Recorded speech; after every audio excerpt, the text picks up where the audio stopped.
अस्सलाम वालेकुम व्यूअर्स, मैं नाज़ शाह आपके साथ हूँ। आज मैं आपके साथ शेयर करूँगी कि हज़रत इब्राहीम अलैहिस्सलाम किस तरह हज़रत इस्माइल अलैहिस्सलाम और हज़रत हाजरा को मक्का में छोड़कर चले गए। ये अल्लाह की तरफ से आजमाइश थी और आप इस आजमाइश में पूरे उतरे।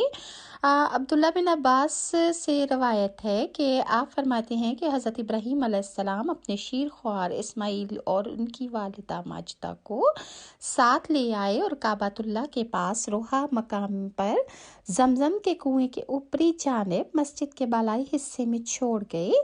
उस वक्त वहां ना पानी था और ना ही कोई आदमजात। आपने दोनों को वहां बिठाया, उन्हें एक थैली खजूरों की और बर्तन थमाया जिसमें थोड़ा पानी और थोड़ी सी खजूरें थी। आप उन्हें ये सामान देकर वापस चल दिए। जब आप जाने लगे तो उम्मे इस्माइल यानी हज़रत हाजरा ने आपके पीछे पीछे हो ली और आपसे पूछा कि ए इब्राहीम, हमें इस वादी में जहाँ ना कोई इंसान है और ना ही कोई चीज़ छोड़कर कहाँ जा रहे हैं आप। और उन्होंने आपसे हज़रत इब्राहीम अलैहिस्सलाम से बार बार पूछा, मगर इब्राहीम अलैहिस्सलाम है कि कोई जवाब तो दरकिनार मुड़कर भी नहीं देख रहे थे। बिलाखिर उन्होंने ये पूछा कि क्या अल्लाह ताला का ये हुक्म है। तब हज़रत इब्राहीम अलैहिस्सलाम ने फरमाया हाँ। कहने लगी तब हमें अल्लाह ज़ाया नहीं करेगा। फिर बच्चे की तरफ पलट आई। हज़रत इब्राहीम अलैहिस्सलाम चलते चलते सनिया मकाम पर पहुँचे और शफकत के जज्बात से मगलूब होकर मुड़कर उन्होंने नज़र दौड़ाई। हज़रत हाजरा और हज़रत इस्माइल अलैहिस्सलाम उनकी नज़रों से ओझल हो चुके थे। काबा का रुख होकर दोनों हाथ ऊपर उठाए और ये दुआ फरमाई कि ए अल्लाह, मैंने बसाया अपनी औलाद को ऐसे मैदान में जहाँ खेती नहीं है, तेरे मोहतरम घर के पास, ए हमारे रब, ताकि ये नमाज कायम करें। ये सूरह इब्राहीम की आयत नंबर 37 है। आपने फरमाया कि ये तेरे घर को आबाद करें, नमाज कायम करें। तो लोगों के दिल इनकी तरफ माइल रख, इन्हें मेवों से रोज़ी दे ताकि वो शुक्र अदा करें। हज़रत इब्राहीम अलैहिस्सलाम का दिया पानी जब ख़त्म हो गया तो दोनों प्यासे हो गए। माँ बेटा दोनों प्यास की शिद्दत से बेहाल हो गए। माँ ने अपने लख्ते जिगर पर बेताबाना निगाह डाली, सफ़ा पर खड़ी हुई। इस बार तहद्दे नज़र कोई दिखाई न दिया। वो इधर उधर देख रही थी कि शायद कोई इंसान, कोई चरिंद परिंद उन्हें नजर आ जाए। जब वादी के दरमियान दामन में पहुंची तो जोर लगाकर मरवा पर चढ़ गई और वहां पर भी उन्होंने इधर उधर देखा कि शायद उन्हें कोई नजर आ जाए। इसी तरह वो 7 मरतबा दौड़ती हुई सफ़ा पर और 7 मरतबा दौड़ती हुई मरवा पर चढ़ी और दोनों पहाड़ों पर जब उन्होंने 7 चक्कर लगाए। हज़रत अब्दुल्ला बिन अब्बास की रवायत है कि रसूलुल्लाह ने फरमाया, दोनों पहाड़ियों के दरमियान लोगों की सही यही है कि जब वो मरवा पर पहुंची तो एक आहट सुनाई दी। खुद गोयाई के अंदाज में कहने लगी, चुप। फिर आहट आई तो कहने लगी, लगता है हमारे लिए कोई गैबी मदद आई है। क्या देखती हैं कि फरिश्ते जिब्राइल जमजम के पास खड़े हैं।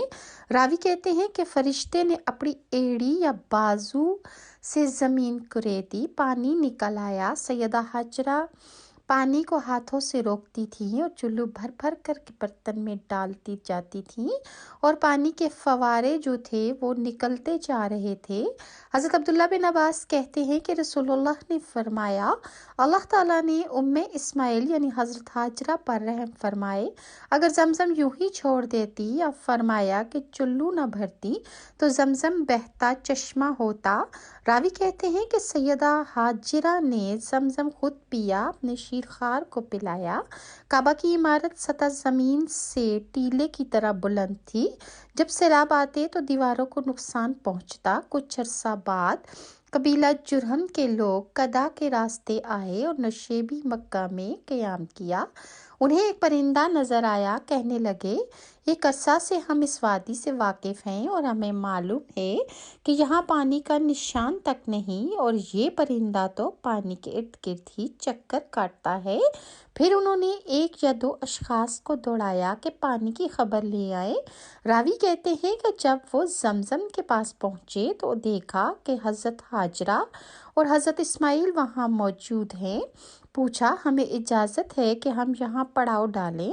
حضرت ہاجرہ نے فرمایا ضرور، کیوں نہیں، لیکن پانی پر میرا حق ہوگا۔ کہنے لگے ٹھیک ہے۔ حضرت عبداللہ بن عباس کہتے ہیں کہ نبی اکرم نے فرمایا حضرت ہاجرہ نے جو تھی وہ انہیں قبیلہ جرہم کا آنا جانا اچھا لگا، وہ آ گئے تو پھر اپنے اہل و عیال کو بھی بلا لیا انہوں نے۔ اس طرح بہت سے گھرانے جمع ہو گئے، لڑکا پلا بڑھا، اہل جرہم سے عربی سیکھی، جب جوان ہوئے تو ایسے منظور نظر ہو گئے کہ انہی کی ایک خاتون سے بیاہے گئے۔ حضرت ہاجرہ کے ایمان، استقامت اور اللہ کی خالص بندگی کے جذبہ کا اندازہ اس بات سے ہو سکتا ہے کہ جب حضرت ابراہیم علیہ السلام نے انہیں کہا چھوڑ کر جا رہے تھے تو انہوں نے اللہ پر توکل کیا اور انہیں اللہ کی مدد کا پکا یقین تھا۔ اور حضرت ابراہیم کے بعد کعبہ کی تولیت ان کے فرزند کے حصے میں آئی اور بنو جرہم متولی ہوئے۔ کچھ عرصہ بعد مکہ کی حرمت کا انہیں خیال نہ رہا، ہر نو وارد پر وہ ظلم ڈھاتے اور کعبہ پر چڑھائی جانے والی نظریں اپنے لیے حلال کر لیتے۔ نتیجہ انہوں نے اپنا وقار کھو دیا۔ قبیلہ خزاع نے ان پر غلبہ پا کر انہیں دیس سے نکال دیا۔ زمانہ جاہلیت میں بھی مکہ کی سرزمین اپنے اوپر کسی ظلم اور تکلیف کو برداشت نہیں کرتی تھی۔ بنو جرہم زمزم کا کنواں مٹی سے انہوں نے ڈھانک دیا تھا، اس کی وجہ یہ ہوئی کہ اس کا پانی خشک ہو گیا۔ آخرکار اللہ تعالیٰ نے سردار عبد المطلب کے ہاتھوں اس چشمے کی دوبارہ کھدائی فرمائی کہ اللہ تعالیٰ نے حضرت عبد المطلب کو خواب میں بار بار اشارہ آ رہا تھا کہ زمزم کو کھودو۔ آپ بار بار پوچھتے تھے کہ زمزم کیا ہے، تو پھر فرشتے نے انہیں دوسرے دن بتایا کہ زمزم ایک کنواں ہے۔ پھر حضرت عبد المطلب نے خواب میں ہی فرشتے سے سوال کیا کہ یہ بتاؤ کہ زمزم کس جگہ پر ہے۔ تیسرے دن فرشتے نے ان کو خواب میں آ کے بتایا کہ زمزم وہاں ہے جہاں پر خون پڑا ہوا ہے اور اس جگہ پر ایک کوا چونچے مار رہا ہوگا۔ حضرت عبد المطلب تیسرے دن جب اس جگہ پر پہنچے کہ جہاں پر بت رکھے ہوئے تھے اور بتوں پر چڑھاوے چڑھائے جاتے تھے، قربانیاں کی جاتی تھیں اور وہاں پر خون پڑا ہوتا تھا، تو آپ کو وہاں پر آپ نے دیکھا کہ ایک کوا چونچے مار رہا ہے، تو آپ کو سمجھ آ گئی کہ یہ اللہ کا حکم ہے کہ یہاں پر زمزم کی کھدائی کی جائے۔ چنانچہ حضرت عبد المطلب نے کنویں کی کھدائی شروع کر دی، اور جب انہوں نے کھدائی شروع کی تو بہت سے گرد و نواح کے جو قبائل تھے قریش کے، انہوں نے عبد المطلب کو ایسا کرنے سے روکا، لیکن عبد المطلب نے کہا کہ میں یہ کام کہ جس کا مجھے حکم ہوا ہے میں یہ کر کے رہوں گا۔ چنانچہ انہوں نے اپنے بیٹے عباس سے کہا کہ تم ان قریش والوں کو روکو اور میں کنویں کی کھدائی کرتا ہوں۔ جب آپ کھدائی کر رہے تھے تو کھدائی کے دوران بہت کچھ اس کھدائی سے آپ کو ملا، بہت سے خزانے، تلواریں اور بہت ساز و سامان نکلا جو کہ آپ نے بانٹ دیا، اور اس کے بعد یہ زمزم کی کھدائی جو تھی حضرت عبد المطلب کے ہاتھوں مکمل ہو گئی۔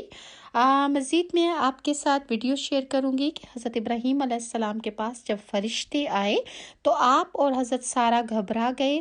انشاءاللہ نیکسٹ ویڈیو میں شیئر کروں گی، تب تک ناز کو اجازت دیں۔ اللہ حافظ۔